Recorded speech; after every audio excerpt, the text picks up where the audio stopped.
in the high Atlas Mountains. At this point, it's about 2,500 meters above sea level. It's very remote and one would think uninhabitable, but this place has been home to the Berber community for over 1,300 years.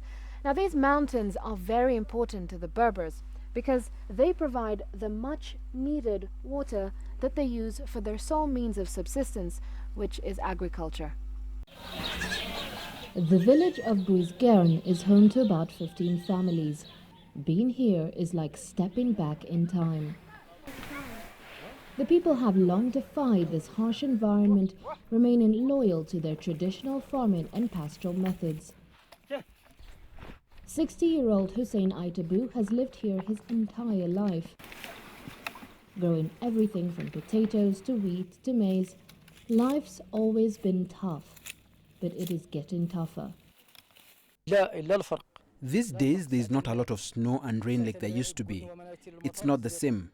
It makes things difficult for agriculture.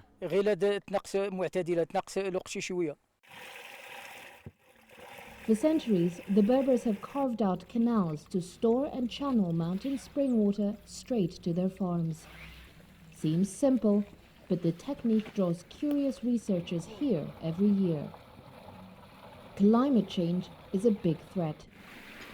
Hussein tells us that 40 years ago, snow levels would reach about 50 centimeters, lasting from October all through to March. And come spring and summer months, there would be an abundance of water.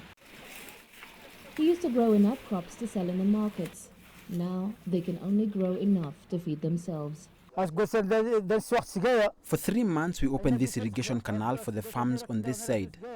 After, we direct the water to this side. We have to do this rationing because of the low amounts of water.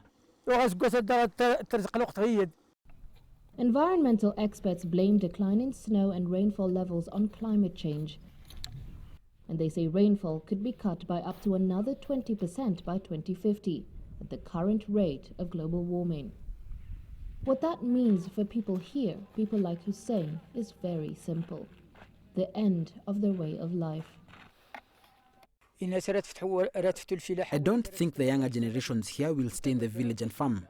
They will go to the city to find jobs because here we are not making any money from agriculture.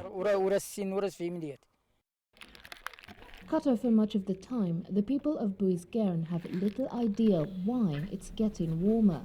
But as world leaders gather this week in Marrakesh, if they need any inspiration or motivation to act decisively on global warming, they need only to look up, toward the high Atlas Mountains on the horizon. There's a landscape and a way of life where climate change is a damaging reality. Galang, CCTV, in the high Atlas Mountains, Morocco.